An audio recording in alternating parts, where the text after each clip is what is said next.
assim: olhai as aves do céu, que nem semeiam, nem cegam, nem ajuntam em celeiros, e vosso Pai Celestial as alimenta. Não tendes vós muito mais valor que elas? Amém? Amém. Ontem, na sexta, eu estava preparando a palavra, né? Estava pensando como a nossa semana foi assim, muito difícil, né?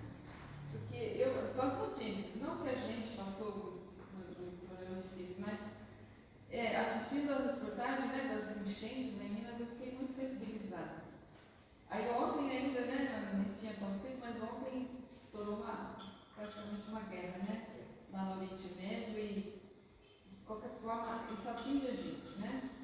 Então, seja pelo sentimento, seja pela economia, né, isso vai atingir a gente. Então, tivemos uma semana bastante difícil.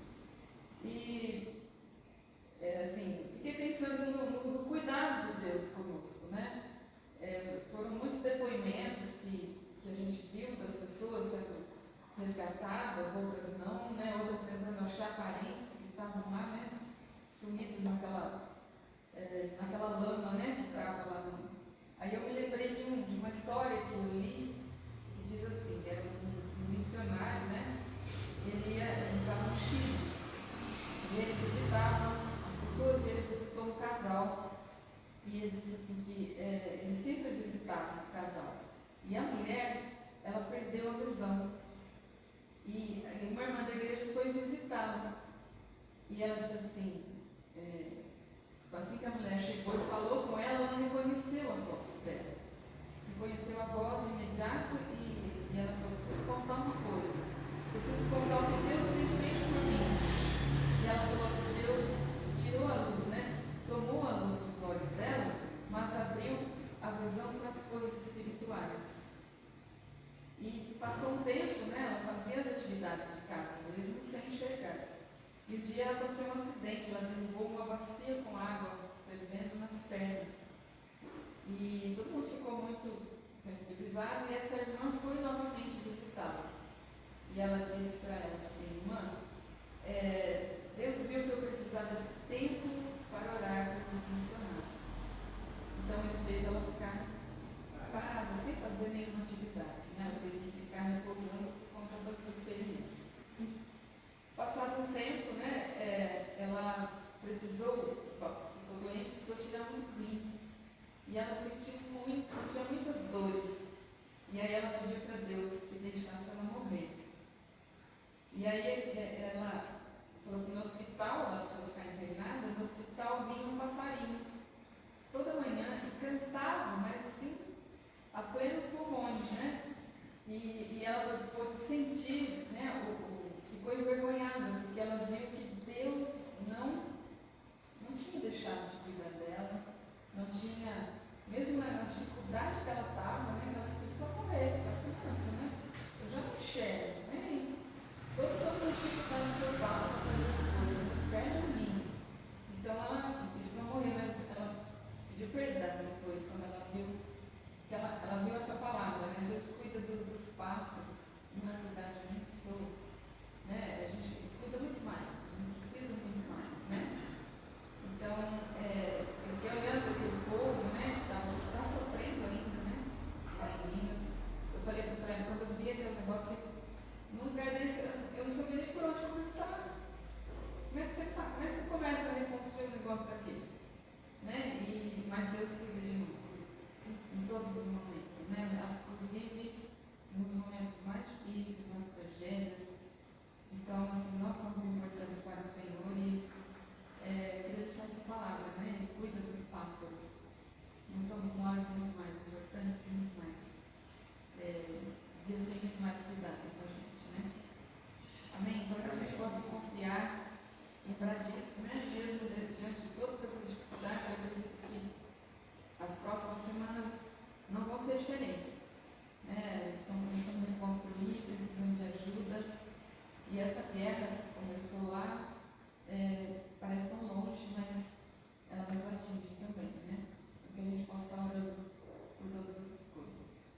E por nós, lógico, né? Todos nós temos a nossa luta diária também, mas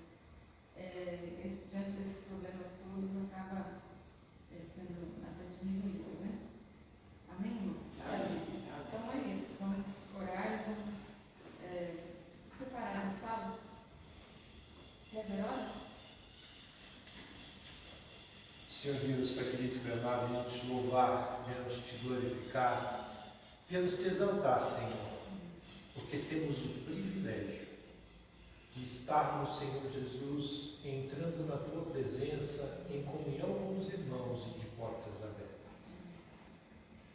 E lhe agradecemos, ó Pai, pela liberdade que nós temos no nosso país.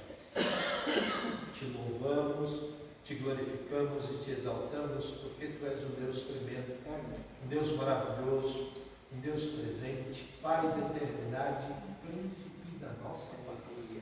Porque Tu és Senhor e Salvador das nossas vidas. Te agradecemos, Jesus.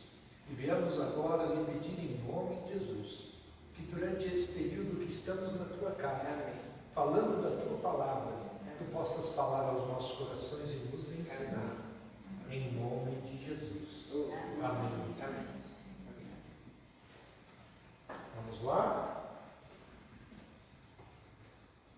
Hoje a Nicole foi com a Vilma e a Silvia Sara foi com a Sara. Eu visita.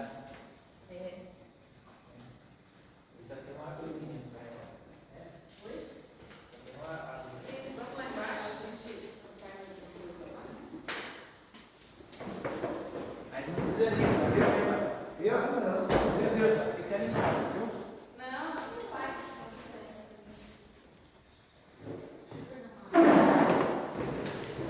Vamos lá.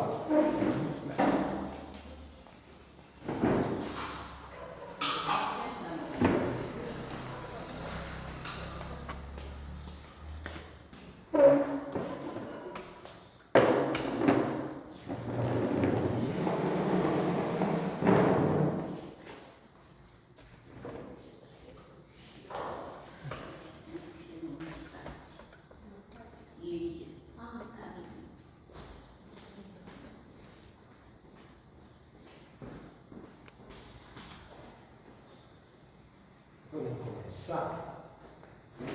Antes de começar, hoje eu queria conversar com vocês um pouquinho sobre o que está acontecendo no mundo e sobre o que vocês imaginam sobre tudo isso. Ontem nós viemos, na verdade, antes de ontem, nós vimos a oficialização de um novo conflito. Não é Estados Unidos e Irã, é Afeganistão e, esqueci, Afeganistão bombardeou um outro país aí também. Tá ok? Então, nós temos quantas guerras no mundo hoje? O celular ficou offline, não deu para mim pesquisar aqui. Quantas guerras nós temos no mundo hoje? Uma meia dúzia faladas, né? Oficiais, né? Oficiais.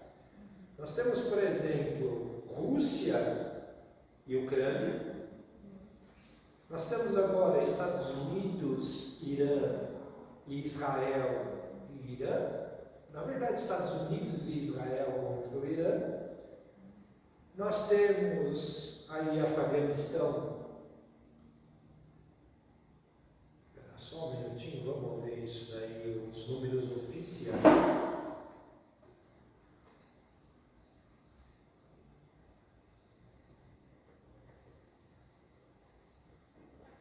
E o que os irmãos imaginam sobre tudo isso? Por que está acontecendo isso? Fim dos tempos. Cumprimento das profecias. Isso tudo é a preparação do retorno de Cristo. E nós temos visto, hoje, por exemplo, vocês acham que a Bíblia nos fala sobre o anticristo? Do mesmo jeito que Jesus vai voltar, o anticristo vai despontar, né? Que ele traria uma falsa paz ao mundo. Todo mundo sabe disso, até aqui tudo bem. Foi o que nós estudamos lá no livro de Daniel. Lembra disso? Só que para que ele desponte uma falsa paz, o que tem que acontecer com o mundo? Guerra. E guerra geral. Só que uma coisa que eu tenho para minha cabeça é assim, conhecendo a cultura, conhecendo o estilo de vida de Israel, do israelita, do hebreu, do judeu, essa figura do anticristo não pode ser qualquer um. O judeu não acredita em qualquer um. Prova disso, por exemplo, vamos pegar aí um conflito recente entre Israel e Palestina. O mundo todo criticou Israel. Israel deu ouvidos? Deu ouvido para a ONU, deu ouvido para a União Europeia, deu ouvido para todas as críticas do povo árabe que estava em volta, da qual inclusive eles tinham aliança, como por exemplo o Egito, a Arábia Saudita. Deu ouvidos? Pelo contrário, deu as costas e falou: olha, isso é um problema meu, interno meu, vocês não têm nada a ver com isso. Ah, fez sanções na ONU. Estou pouco me lixando para isso. Mas escutou, deu ouvido a um, porque ele confia nesse, que é os Estados Unidos. Tudo bem? Eu falei, Brasil, eu falei, o anticristo vai ser alguém, vai ser a figura de alguém. E quando eu falo do anticristo, gente, pode ser uma única pessoa ou pode ser uma nação inteira, ou uma instituição, tá ok? Eu acredito que seja uma única pessoa, certo? Mas quando nós vimos isso, essa pessoa, a palavra diz que ele enganará a todos, a todas as nações. Ele fará uma falsa paz em todas as nações, com exceção de 3, que não vão entrar nessa conversa. Tudo bem? Aí o que acontece? Para ele gerar uma falsa paz, tem que ter guerra, mas guerra no mundo todo.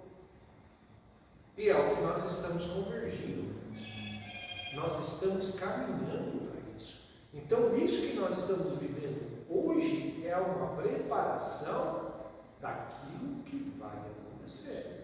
Só que a igreja estará aqui ou não estará aqui quando isso tudo acontecer?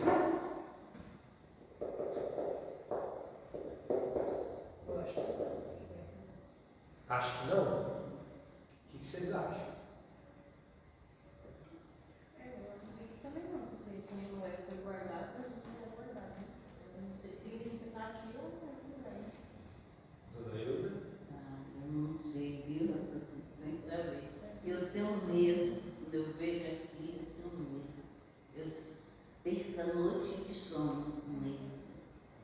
Perco o sono, muita coisa acontecendo, né?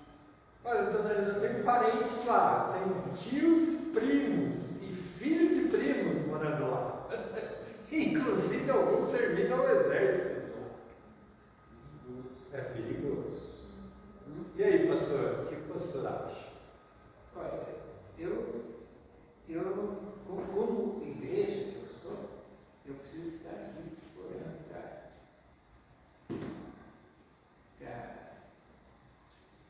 acabar essas guerras e o próprio anticristo, para a vitória. Mas a nossa oração foi até interessante o que o pastor falou. Por quê? Porque o livro de Salmos principalmente diz: ore para que haja paz em Jerusalém. Ore para que haja paz em Israel. E é o que nós temos visto hoje.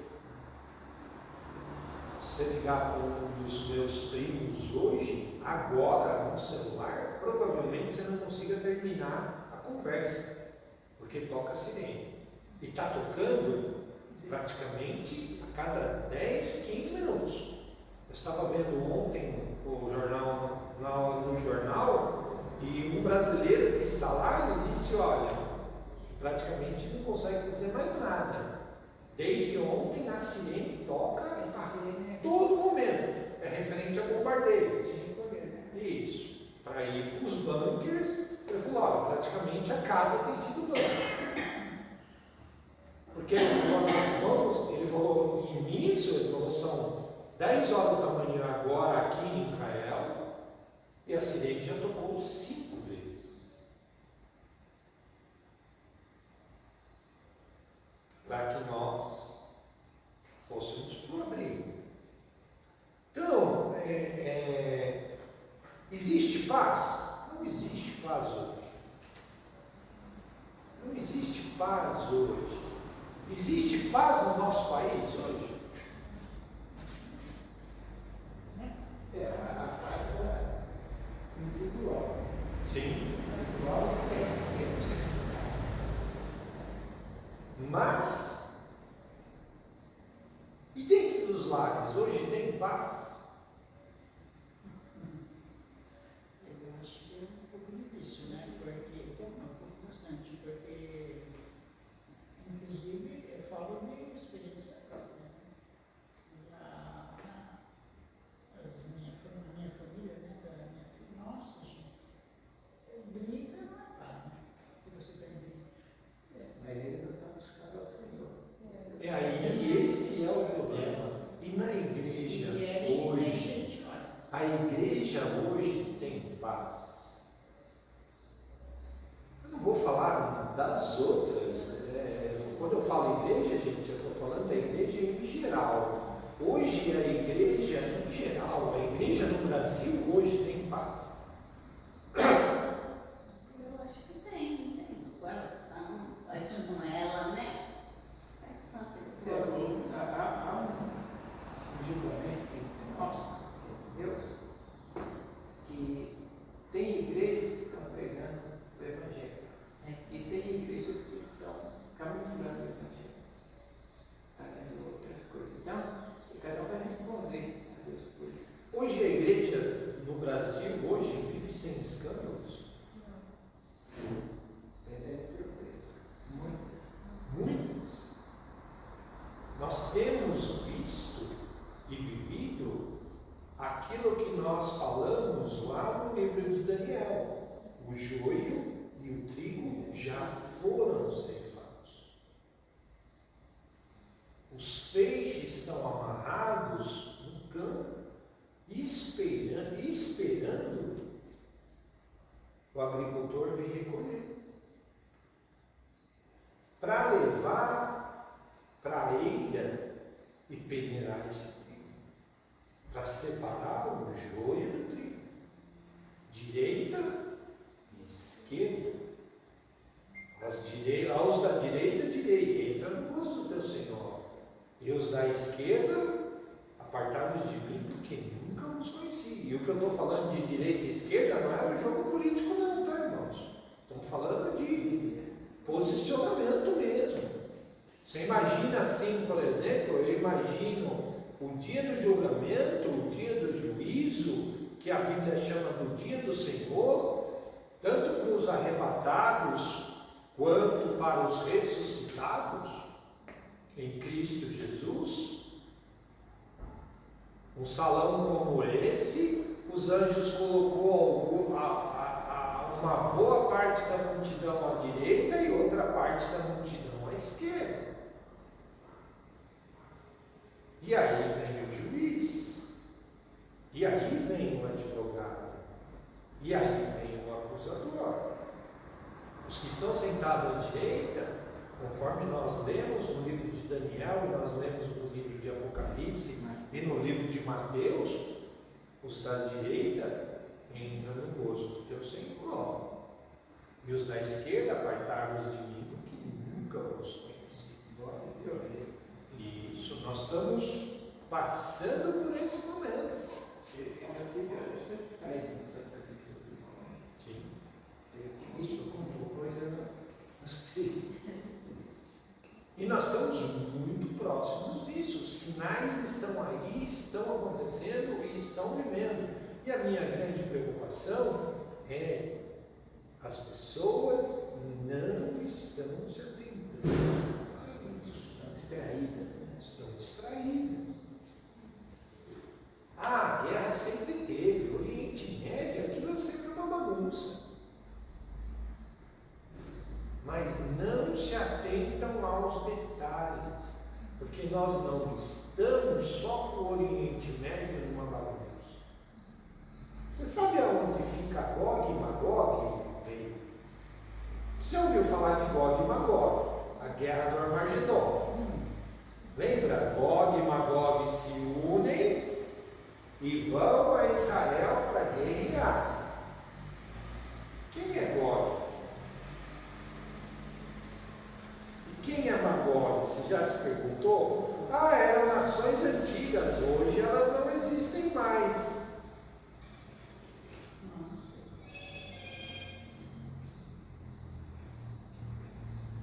Gog e Magog, você sabia que elas existem hoje? Está lá em Ezequiel 38, 39 e Apocalipse 20, tá? E Gog e Magog também são mencionados, inclusive, no Alcorão.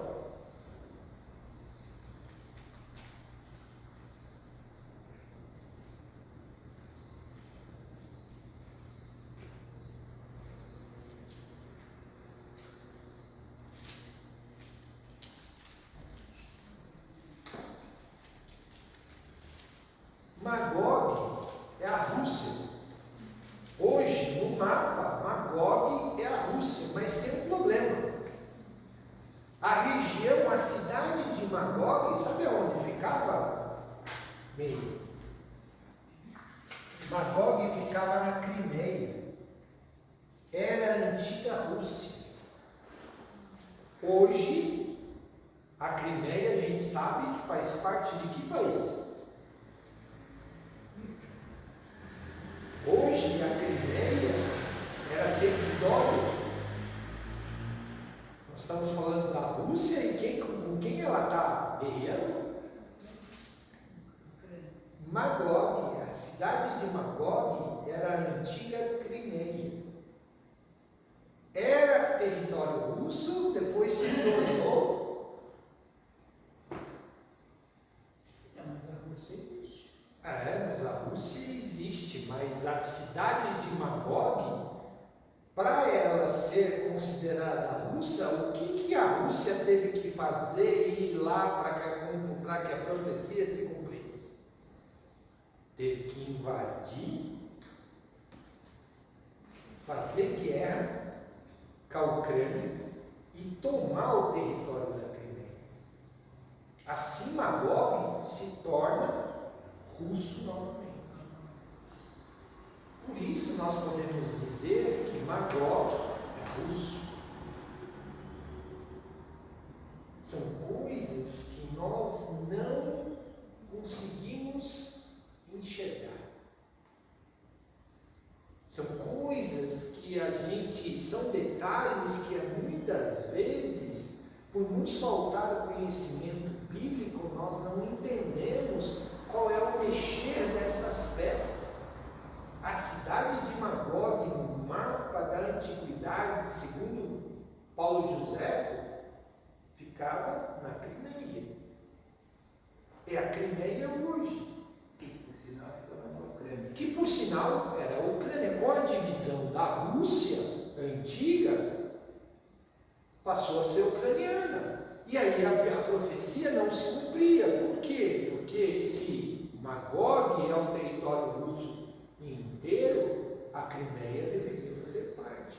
Aí Deus permite que exista uma guerra entre Ucrânia e Rússia, que a Rússia vai lá e anexe a Crimeia,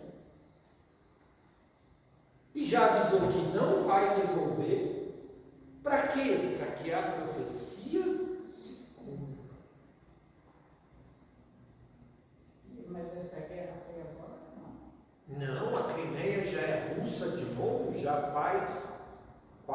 anos que a Crimeia foi anexada. Foi como começou a guerra. Não. Existe um tratado, uma tentativa de um tratado de paz, e aí nós estamos vendo a ação do anticristo novamente. Fazer uma paz. Só que a Rússia já avisou que um dos pontos é não devolver o território da Crimeia para a Ucrânia. Agora, como é que você tem certeza que isso vai acontecer? Porque é bíblico. E a profecia da Bíblia tem que se cumprir.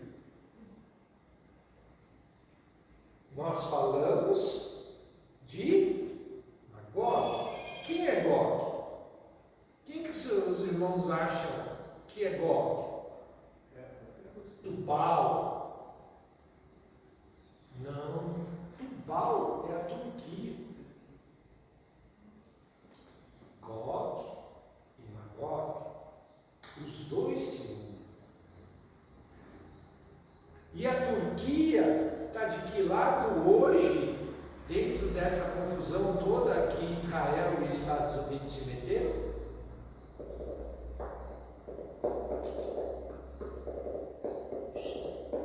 A Rússia já se posicionou do lado do Irã. A Turquia já se posicionou do lado de quem? Do Irã.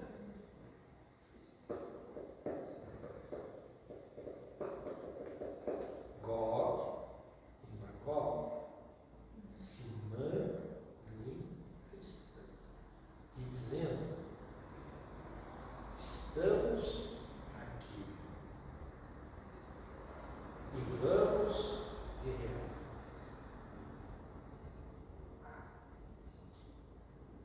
Então, as peças estão se movendo.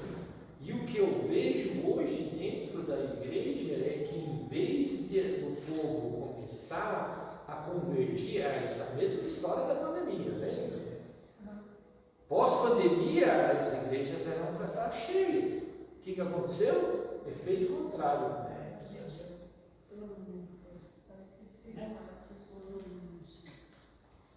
E hoje em dia você ouve poucas, mas pouquíssimas pessoas pregando: olha, coloca a tua casa em ordem, porque os sinais estão aí, Jesus está voltando. Antigamente tinha muito mais. Olha, há 60 anos atrás, 65, quando eu era criança, 5 anos, 6 anos, a minha mãe sempre frequentei na igreja. Sim. E eu tinha medo de ouvir os sermões. Eu ficava ouvindo o pastor batendo, falava: no final dos tempos, está chegando, Jesus está voltando. Sabe, eu tinha entre 5 e 8 anos de idade, eu chegava a ficar. Era muito pregado isso. Era normal. Eu via, chegava quase chorando. Assim, eu não sei se era medo, porque, né? É que a gente não entendia. Eu não entendia. Os pastores falavam muito. Falava cada volta de Cristo constantemente. Agora, a gente fala, não, parece que está falando para o convento. Ele não está falando de gente fora, não, é em casa mesmo, em casa. Eu falo: isso, olha. Mas as irmãs aí imaginam que seria diferente? Eu nunca imaginei que esse contexto seria diferente. Porque a Bíblia diz que nos últimos dias as coisas estariam acontecendo, mas as pessoas se casariam, se dariam um casamento, continuariam vivendo as suas vidas como se nada tivesse acontecido. Não se preocupe. Não. E o amor se esfriaria, gente. Vocês viram essa semana, por exemplo, o sujeito entrar dentro de um shopping, acho que foi em Sorocaba, né? Sorocaba ou Campinas? Que ele entrou dentro do shopping, sacou a arma e matou a mulher. Num shopping com num shopping cheio de gente. Não tem medo de nada. Não, a vida se tornou banal. Uma mãe catando o bebê no colo, entrando dentro do rio e largando o bebê dentro do rio. Recém-nascido.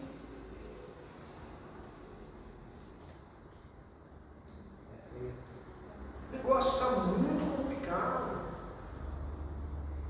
Muito complicado. Os pais hoje não matam só normalmente a mãe, não. Vai lá e mata os filhos juntos. E como se estivesse brincando, né? Ah, como se fosse a coisa mais normal do mundo. Ou seja, a vida perdeu o valor. E Deus diz: não existe nada mais precioso do que a vida. Então o negócio se tornou tão banal e se esfriou de tal maneira. Por isso que eu falo, igreja, acorda. Acorda. Acorda, porque teu Deus está voltando. E vem buscar uma igreja. Aí lembra daquele número meio que a gente falou de 50%?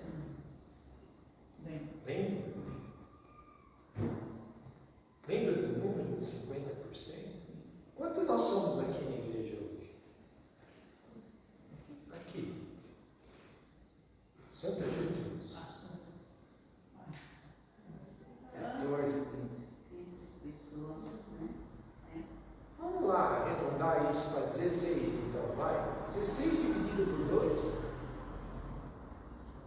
Até esses 8 aí.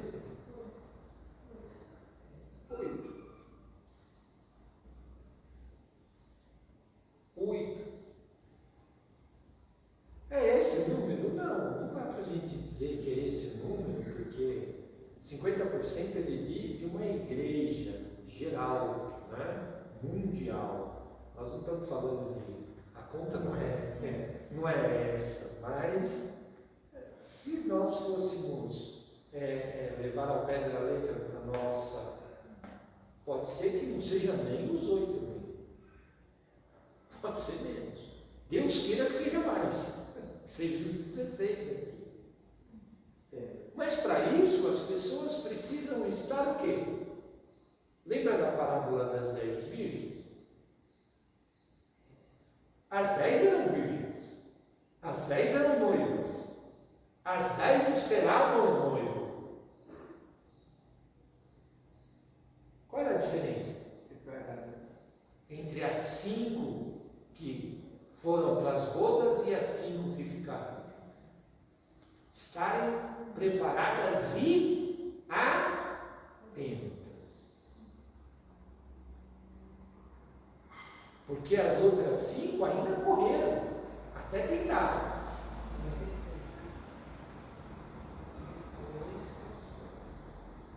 Depois que Jesus voltou, eu creio que muita gente, dentro desses 50%, vão cair a ficha. Eu acredito que o diabo está trabalhando muito na vida do jovem hoje em dia. Eu trabalho em escola, eu vejo muito isso. Muitos são cristãos, mas não demonstram que é. Então o diabo está trabalhando muito no meio das crianças, dos jovens. Nós nos esquecemos que muitas vezes esse lado essa história tem 2 lados. Você tem Deus preparando as coisas e os acontecimentos, e você tem o diabo do outro lado, que também sabe qual é o seu final, mas quer levar a criação junto. Você ama o homem? Legal. Você fez tudo isso para o homem? Legal. Já que eu não consigo contra você, eu vou lutar contra a sua criação. Eu vou ferir o seu coração de algum jeito. Lembra a história e pisou a cabeça da serpente, porém a serpente mordeu o seu.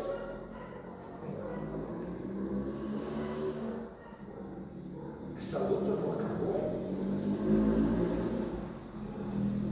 Ela não. A igreja é tirada, e para que o diabo tenha liberdade 100% para agir no mundo, o que precisa acontecer?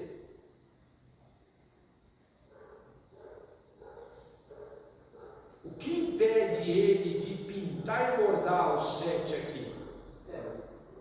Sem licença. A igreja. Aqueles que verdadeiramente têm compromisso com Deus, que oram pelo mundo, que oram para que haja paz no mundo, que oram para que o mundo melhore, que pregam a palavra limpa. Porém, vai chegar uma hora que Jesus vem, e essa turma se encontra com Ele nos céus.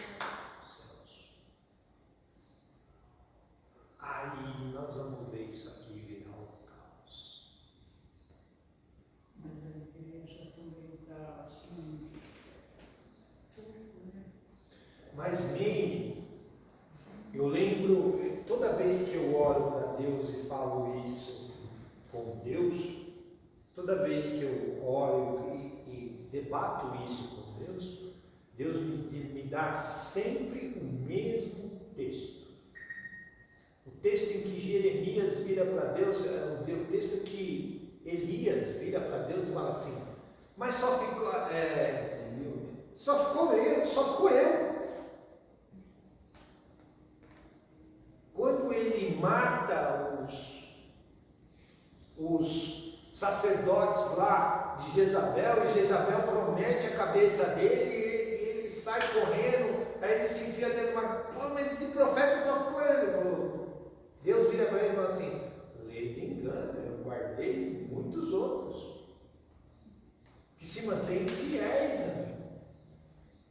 7 mil. Tem 7 mil esperando.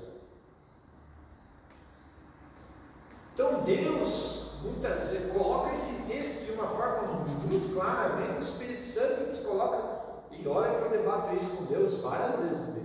E a resposta é sempre a mesma. Vai chegar uma hora que Deus vai virar e falar assim, viu, vai puxar minha orelha e vai dizer, viu, até quando você vai ficar nesse choro seu todo aí? E tem muita gente fiel. Tem. Eu encontro gente aqui perto para mim, mas muita gente boa. Muita gente com fé. E Jesus vai voltar para vir buscar esses.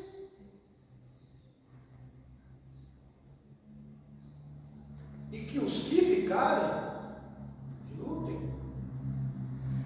Literalmente. Porque vão ter que lutar com a vida deles. Porque esses vão ser perseguidos. Tudo bem? Então vamos sempre nos manter ali, atentos às coisas que estão acontecendo à nossa volta, porque o relógio de Deus não para. Porque hoje, antigamente era fácil a gente encontrar as pessoas, né? Para um futuro a gente vinha. Hoje, parece que não, a gente fala, né? Assim, você está conversando no celular, a gente convida. Mas houve uma banalização do Evangelho em primeiro lugar. Houve uma banalização do Evangelho e houve uma banalização da igreja. A igreja hoje não é um local de compromisso. Começou com a tal da história da teoria, da prosperidade, e a igreja não se atentou nisso, não combateu isso lá no começo. E aí depois ela se espalhou de tal maneira que hoje o Evangelho, as pessoas falam assim, o Evangelho tem que ser pregado no mundo todo. O Evangelho já foi pregado no mundo. Eu vou citar um exemplo no nosso país. Hoje você liga liga a televisão na novela,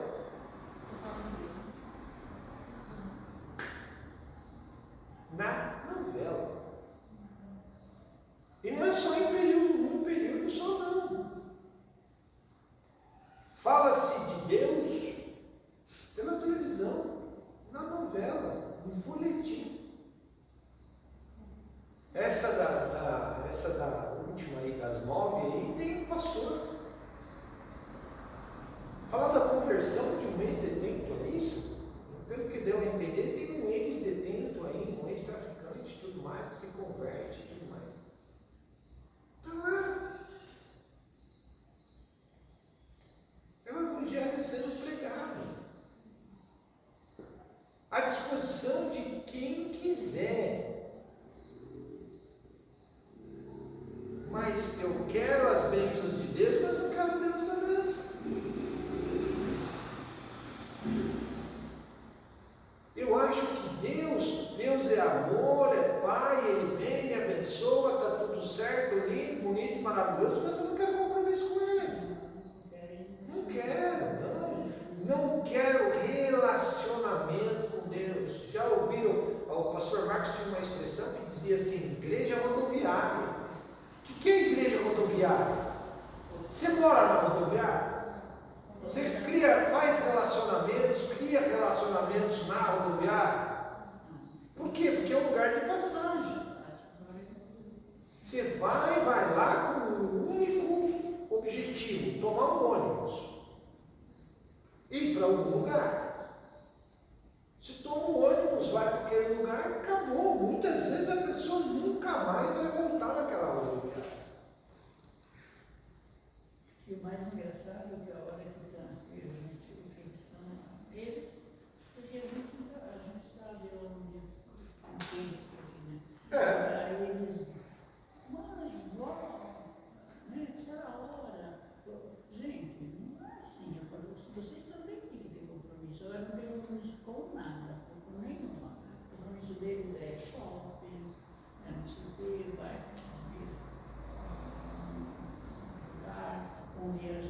Vocês querem ver uma coisa? Vocês querem ver uma banalização do negócio que todo mundo faz e ninguém se dá conta disso? Nós estamos falando sobre Mateus 5, né? Vamos falar nisso, vamos abrir lá. Vamos lá, senão nós não vamos caminhar isso aqui hoje. Eu quero ver se a gente termina pelo menos os 5 hoje.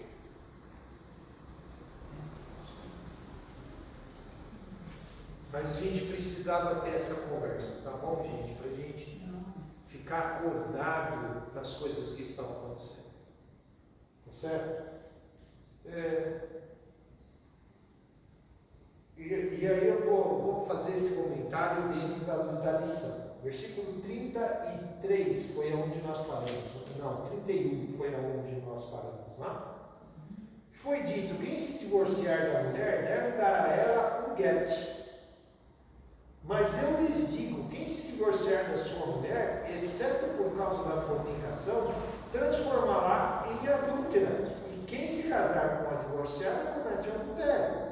E ainda vocês ouviram o que foi dito aos nossos pais: não descumpram o juramento e cumpram todos os votos feitos ao Senhor. Mas eu lhes digo que nem jurem de jeito nenhum, nem pelo céu, porque é do trono de Deus, nem pela terra, porque é o apoio dos pés dele, nem por Jerusalém, por ser a cidade do grande rei. Não jurem pela cabeça de vocês mesmos, porque não podem tornar branco ou preto um único fio de cabelo dela. Mas o sim de vocês significa apenas sim, e o não, ou seja, apenas não. Qualquer coisa que além de proceder disso é de procedência maligna. Divórcio. A lei de Moisés dizia que o homem que repudiar a sua mulher devia dar carta de divórcio, get, a carta de divórcio, ok? Eu tenho um documento no meu quarto, que quando nós nos casamos, o rabino que fez a cerimônia escreveu uma ketubá. Ketubá é um documento de casamento, aonde eu prometo fidelidade a Zilda e a Zilda promete fidelidade a mim, amarmos e nos respeitarmos e construir uma família de acordo com os princípios de Deus. Nós assinamos essa ketubá e as testemunhas dos nossos padrinhos também assinam essa ketubá. Até brinco que a nossa está enquadrada no quarto. Eu lembro que uma das nossas madrinhas de casamento solicitou que viesse um papiro de Israel com linho egípcio e ela escreveu num papiro vindo de Israel. Escreveu com caneta bico de pena também. E eu lembro que nós assinamos com bique normal. E está num lugar no quarto onde pega sol. A ketubá não apagou o que ela escreveu com a caneta, mas o que nós escrevemos com a caneta e assinamos com caneta normal apagou as assinaturas. Eu ainda bem que às vezes ele falou assim, viu? Tá vendo esse daí? Apagou lá as assinaturas, não tem mais validade. Cadê saber? Ela brinca e fala assim, e por que você acha que tem as testemunhas?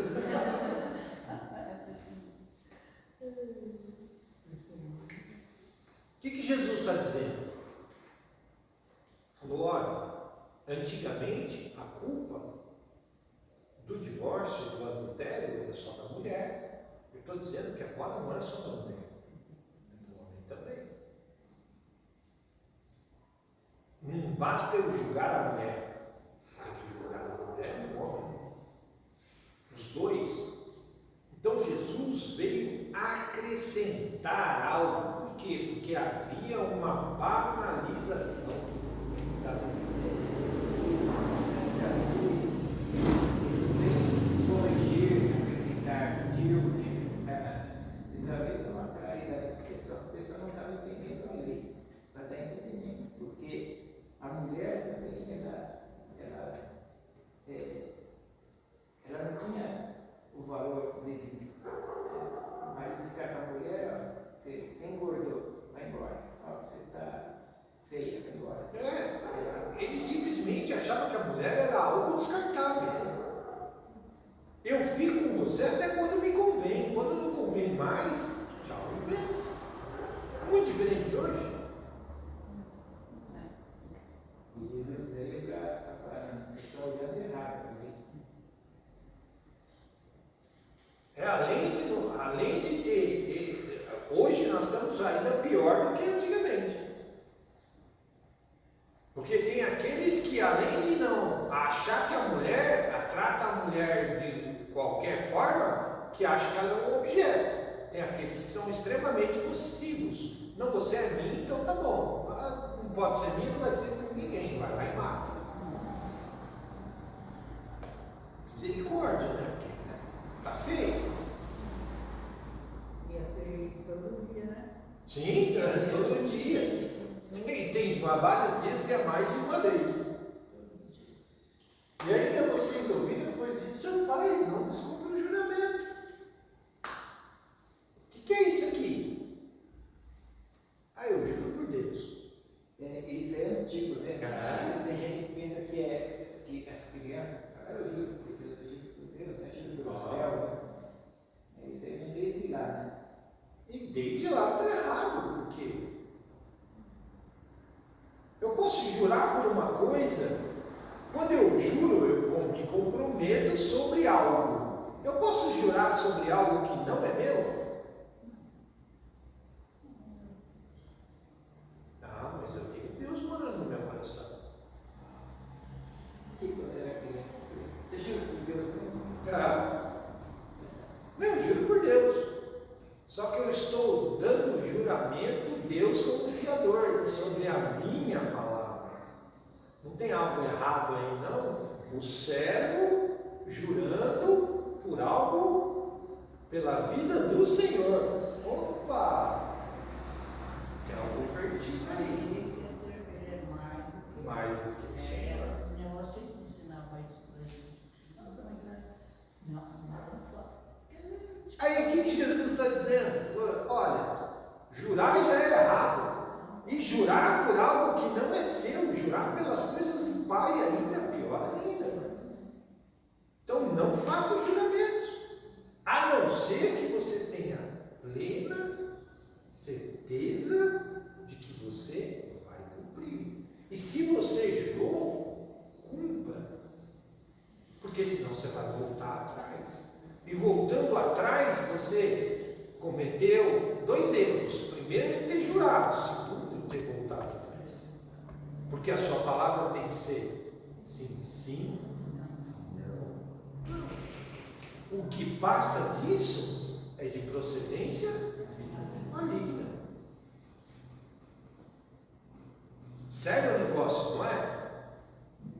Mas não precisa ficar jurando, tem que ser sim ou não. Sim ou não? Não sei.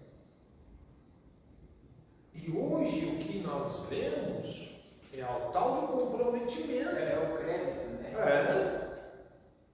Você fala sim, se a pessoa acredita, sem precisar jurar. Significa que aquela pessoa tem confiança em você e sabe que você vai cumprir. Agora, se você é uma pessoa não muito confiável, as pessoas já, opa, juro. Entendeu? Então, é algo muito complicado. Vocês, 38, vocês ouviram o que foi dito aos vossos pais, olho por olho, dente por dente, mas eu lhes digo, não se oponham a quem age errado contra vocês. Ao contrário, se alguém bater na tua face direita do seu rosto, permita-lhe bater também na esquerda. Se alguém quiser processá-lo e tirar-lhe a camisa, deixe também o casaco. E se um soldado forçar você a carregar a sua carga por 1,5 km, carregue-o por 3 km. Quando alguém lhe pedir alguma coisa o que foi pedido, quando alguém quiser pedir algo emprestado a você, empreste. Jesus está dizendo aqui, eu já li muito esse texto aqui, muita gente virou para mim e disse assim, Jesus está dizendo que a gente é trouxa. Quer que eu seja trouxa, otário, tonto. E não. O que Jesus está dizendo é que você tenha uma atitude, não uma atitude reativa. E aí eu quero que vocês abram lá para mim um texto que está lá no livro de Provérbios. Provérbios 25, 21 e 22. E outra abre para mim lá no livro de Romanos 14, nós vamos ler o 19 e o 20. Provérbios 21, 22. Nós vamos ler 25, né? o Provérbios 25, versículo 21 e 22. E Meire, abre lá no livro de Romanos 14, nós vamos ler o 19 e o 20. Pode ler. Não, primeiro Provérbios. Se o teu inimigo tiver fome, dá-lhe pão para comer, se tiver sede, dá-lhe água para beber. Assim, fazendo, amontoarás a brasa viva sobre a cabeça dele, e o Senhor te recompensará. O que o livro de Provérbios está dizendo aí? Se teu inimigo, aquele fulano, da qual você não vai com a fachada dele, sabe que está lá contra você e tudo mais e tal, tem sede, o que você tem que fazer? Que morra de sede. Se ele tem fome, morre de fome, infeliz. Você não está guerreando contra mim e tudo mais e tal? Você não está criando calúnia contra mim e tudo mais? Então você morra. É isso que o provérbio está dizendo? Não. Ele falou assim, você vai lá e oferece um copo d'água para ele. Você vai lá e dá pão para ele. Fala, Deus, mas eu estou no meio da guerra, estou guerreando contra ele. E se ele morrer de fome, melhor ainda. Não, você vai lá e dá pão para ele. Mas se eu der pão para ele, ele vai se fortalecer e tudo mais, vai comer e vai continuar a guerra contra mim. Amontoarás brasas vivas sobre a cabeça de quem? Você já pensou brasa no meio da sua cabeça? De vez em quando eu trabalho com a lixadeira, principalmente quando você está cortando metal. Aquelas faíscas assim, já quando pega em algum negócio, assim, quando pega na pele assim, principalmente, ou às vezes o infeliz aqui resolve fazer esse negócio de bermuda. Que beleza. Começa a mexer Machuca. E aquilo não é nem brasa, aquilo é só uma fagulha. Agora, você já pensou pegar a brasa da churrasqueira lá e bem no meio da cabeça? Mas é isso que a palavra está dizendo. Quando eu ajo dessa forma, eu estou me eximindo da culpa e estou amontoando brasas vivas sobre a cabeça da pessoa. Porque você não paga o bem com o mal.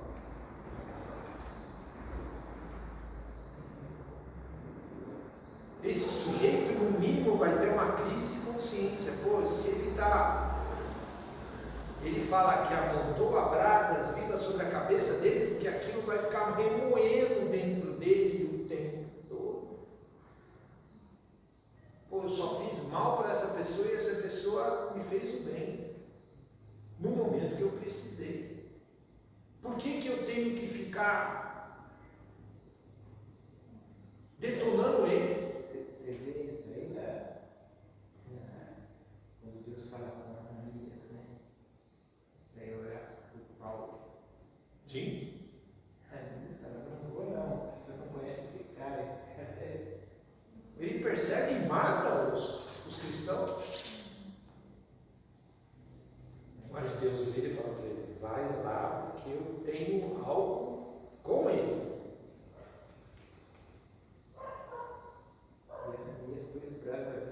Na cabeça do Paulo.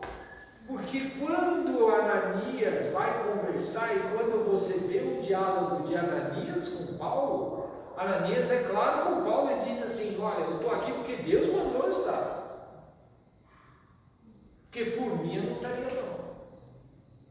E Paulo, ao término, quando a cegueira dele é curada, é tirada, Paulo vira para Ananias e fala assim, perdão, me perdoa.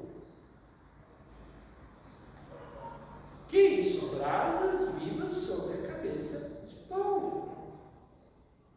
Porque eu não tinha noção de quem vocês eram, do que vocês faziam.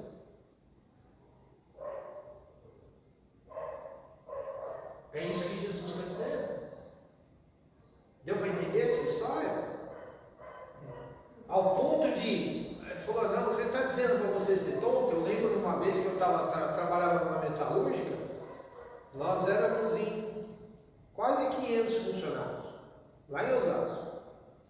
E tinha um dos irmãos, tinha um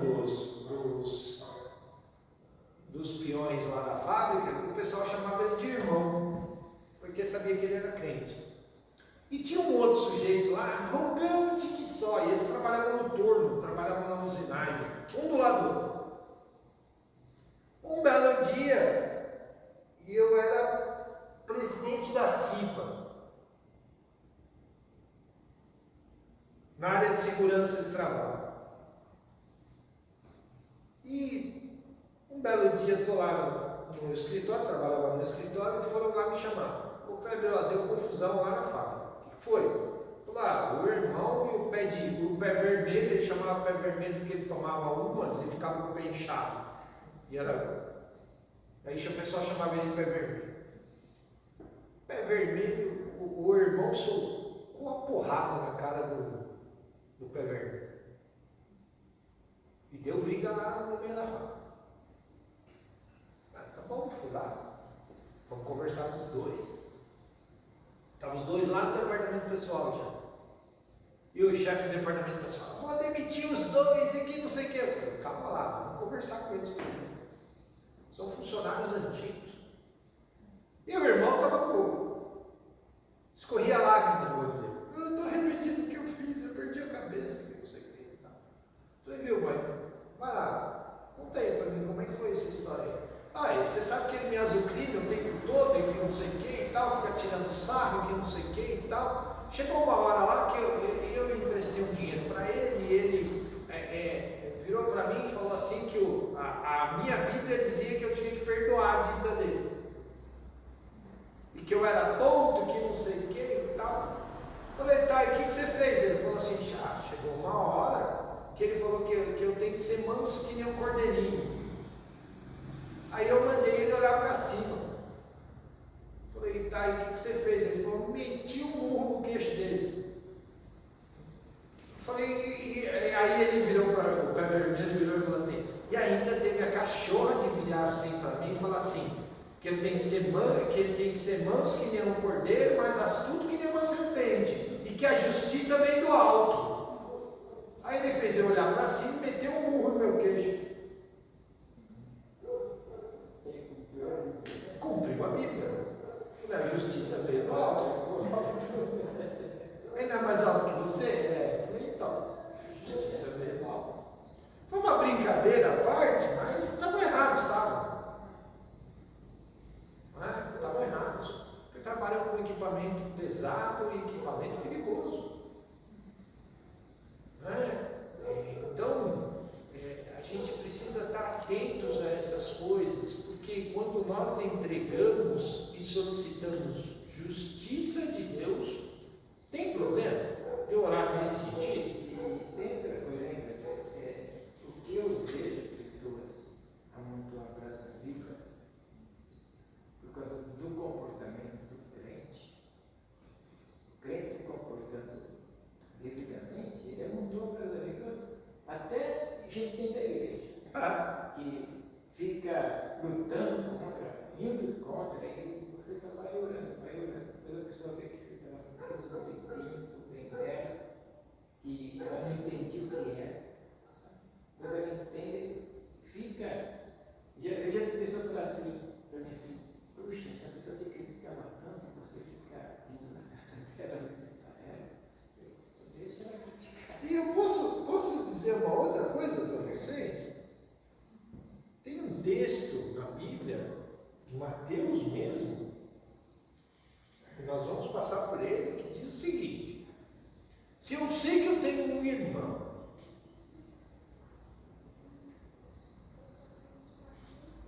que tem algo contra mim,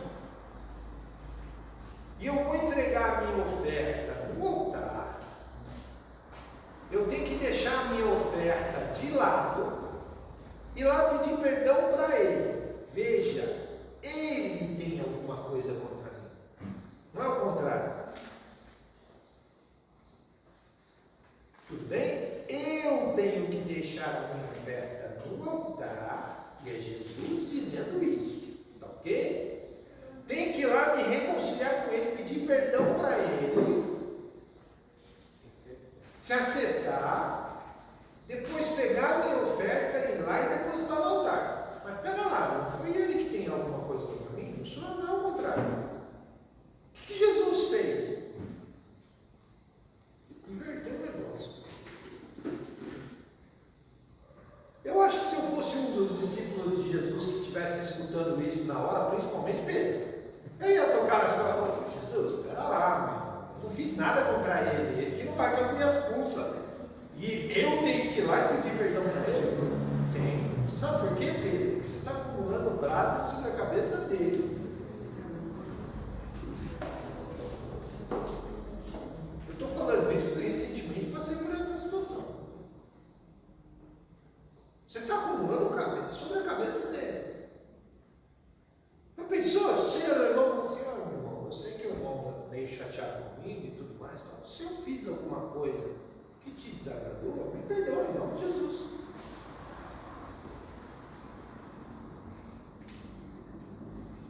Aquele sujeito, no mínimo, vai ficar. Pô, mas não foi ele que fez isso. Fui eu que. Não. Significa ser bom? Significa ser bobo? Pelo contrário. Está sendo, primeiro, obediente a Deus. Segundo, acumulando brasa sobre a vida dele. E agora, aproveitando um gancho que nós falamos na semana passada sobre justiça e justiça de Deus, é correto eu orar e pedir a justiça de Deus sobre uma determinada situação ou sobre uma determinada pessoa? O que vocês acham?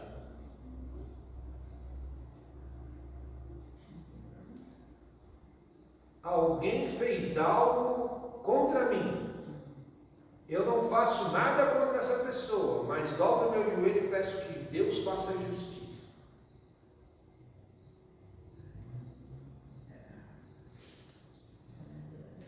Se a gente não tiver com raiva da pessoa, né? Se a gente vai ficar meio. Não, Mas não é nada. Eu acho que tem que ser assim. Né? Tem que ser assim. Mas a maioria das vezes a gente fica meio magoada, não fica? sim, a gente fica meio magoado, mas a gente pede a justiça de Deus. É errado eu pedir a justiça de Deus? Não. Ela acontece? Qual é o problema nessa situação toda? A justiça, lembra da estátua? Ela é uma balança e tem dois lados. Ela vai acontecer? O ideal dela é que ela esteja em equilíbrio. Tudo bem? Deus vai pesar os dois lados dessa balança. E quando alguma coisa Respingar em mim. Pode sobrar em mim. Se eu não tiver um prumo, na plena certeza e na convicção de que estou 100% correto, a justiça de Deus vai vir os dois lados da balança. é meio perigoso. Deus é justo mesmo. Literalmente, para ambos os lados. Ele não vai agir de um lado só. Agora, se o meu está no peso correto, meu prato fica e o outro desce. Agora, se não está, desce também. Você já orou pedindo a justiça de Deus? Algumas vezes. Já. Mas ciente disso, tá? Porque ela vem. Mas ciente de que ela vem dos dois lados. Para mim que pedir e para aquele sobre qual eu pedi. É a mesma coisa do cisco do olho, né? Eu fico olhando um lado do outro, mas não vejo a trave que está no meu. Quando eu aponto o dedo aqui, ó, tem 3 apontados para mim. 3, ó. E o ainda é tirado, né? E um ainda ó, ele está assim, ó. Ele pode virar para cá ou para lá.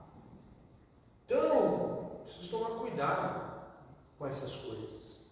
Ok? Tem que lembrar que Deus é justo para os dois lados. Então, quando eu oro pedindo a justiça de Deus, é errado? Não. Mas eu tenho que ter consciência daquilo que eu estou orando e daquilo que eu estou pedindo.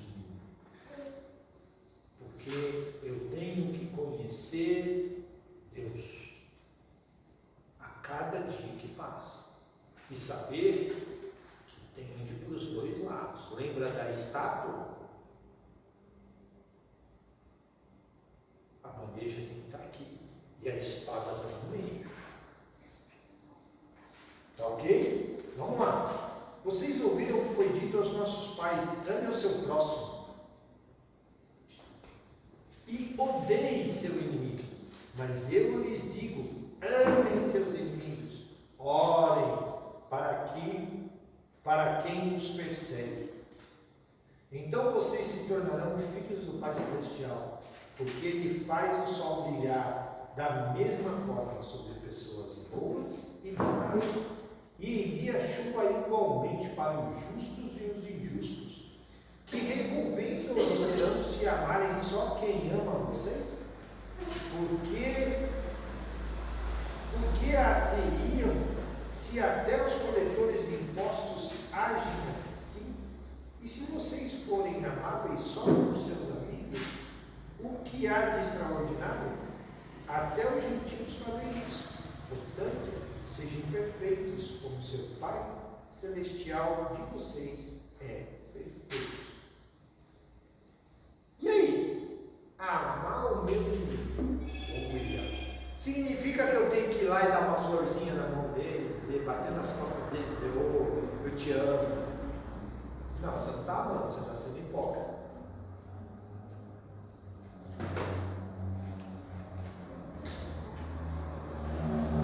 A justiça é só para um. Deus abençoa só os seus. Deus abençoa a todos, bons e maus. Irmãos, isso aqui uma vez lá na CCJ, ali em frente ao Açaí, numa aula de escola dominical, isso deu uma confusão dentro de sala de aula. Estava dando aula para os homens. Quer dizer então que eu tenho que bater na tapinha nas costas dele, que não sei o que falou. Está sendo hipócrita, meu irmão. Estou dizendo isso. Mas você não tem que querer o mal dele. Lembra da história? Está morrendo de sede, então que morra, que é um BO a menos nas minhas costas. Problema a menos nas minhas costas.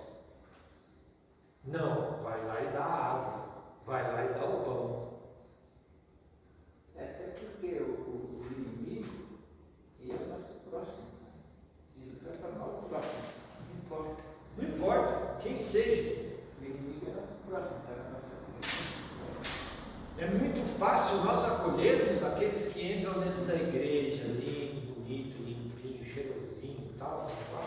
Entra o mendigo. Mal cheiroso. Quem quer um cheio de tatuagem, eu já vi isso, fiquei triste, né?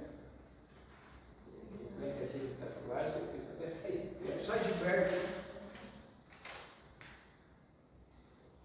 Ou mesmo aquela pessoa que literalmente faz mal. Você sabe que fala mal de você, que quer ser o mal e tudo mais. Eu tenho que amar esse sujeito.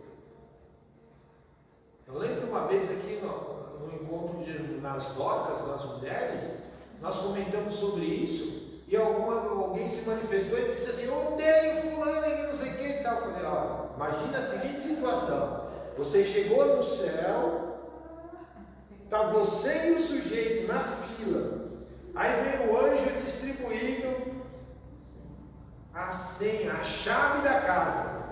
Você pegou o número 44, o sujeito que você mais odeia pegou o número 45. Vai ser seu vizinho. E aí o anjo, você vai virar para o anjo e vai falar assim: não, aqui não, ou você troca eu ou você troca ele. Eu não vou passar a eternidade. Já estava difícil suportar ele por alguns anos lá embaixo, aqui agora no céu, e o anjo vai virar para você e vai falar assim: eu tenho uma triste notícia para você. Lá era temporário, aqui é eterno. Você vai olhar para a fuça dele todo dia. Se não quiser, desce. Vai para o outro lado.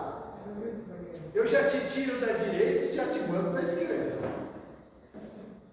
E com um detalhe: você vai passar a eternidade inteira no inferno, lembrando que ele está lá no céu, na casa do ladinho que era para ser sua. Já pensou? Você lembra desse dia, né? A gente deu risada pra caramba, mas.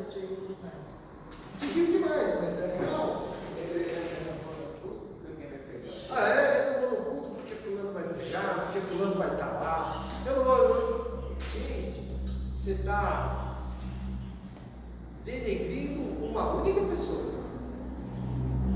Você, quando a gente fica remoendo isso dentro de nós, quando a gente fica remoendo essa ira, essas birras, essas picuinhas dentro de nós mesmos, só tem um prejudicado nessa história toda: nós. Tá bom? Vamos encerrar? Vamos lá? Semana que vem começamos o capítulo 6.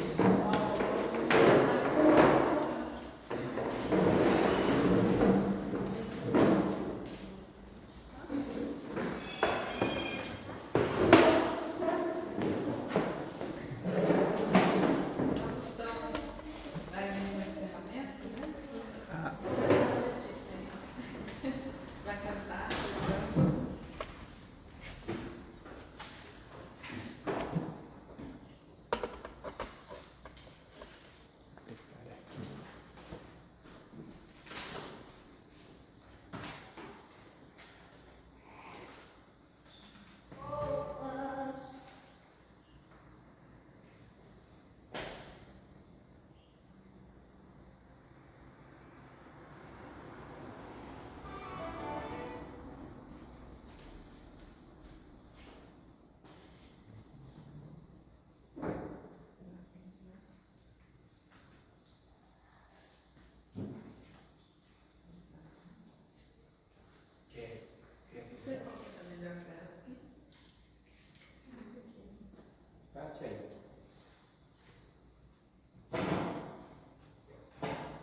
eu falei pelo WhatsApp, rapidamente, com o pastor Rubens, e a gente marcou o terceiro domingo do almoço aqui.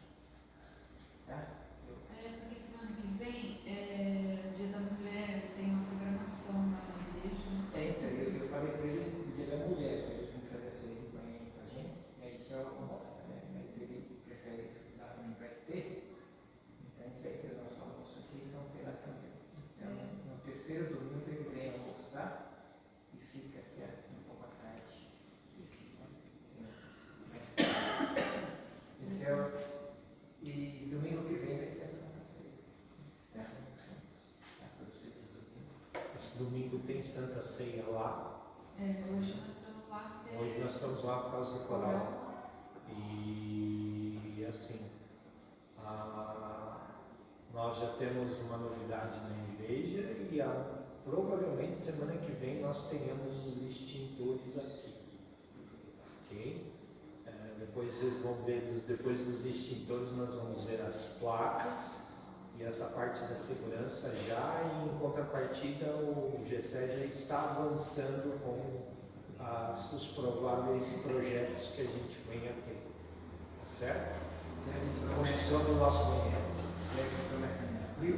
Em abril provavelmente nós tenhamos novidades aí, esse banheiro está saindo da forma. Aí nós vamos começar com quebra-quebra, com levanta-parede, com isso e com aquilo. Bem? E você viu a florzinha, como vocês eram, como era na Ilda, viu? Não. Trocamos as A florzinhas Silda aqui. estava Na verdade, são as mulheres das tocas muito que estão bonito, muito bonito. patrocinando. É fruto do nosso trabalho. Não, eu comprei, eu fui lá em comida que eu fui para São Paulo, mas eu patrocínio das tortas. Amém? Amém. Então é isso. Vamos orar para encerrar, né? A nossa escola de hoje. Vamos colocar de pé. Oremos. Senhor nosso Deus, nós te louvamos, Pai, por esse tempo. Podemos estar na tua casa, em comunhão com os irmãos, irmãs, podendo falar da tua palavra, podendo, Deus, estar juntos, ó Deus, e sentindo, Senhor, o teu amor, o teu cuidado conosco. Amém. Obrigada por tudo. Continua conosco neste domingo, Senhor. Abençoa o alimento que vamos comer hoje. Abençoa as mesas aqui representadas. Que Deus possa abençoar e prover todas as nossas necessidades. Agradecemos, pedimos que continue conosco, nos dê um dia de paz e de graça diante do Senhor. Oramos e agradecemos no nome do Senhor Jesus, que nos ensinou a orar dizendo: Pai nosso que estás nos céus, santificado seja o teu nome, venha o teu reino, seja feita a tua vontade, assim na terra como nos céus. O pão nosso de cada dia nos dai hoje. Perdoa as nossas dívidas, assim como nós perdoamos os nossos devedores. E não nos deixes cair em tentação, mas livra-nos do mal, pois teu é o reino, o poder e a glória para sempre. Amém.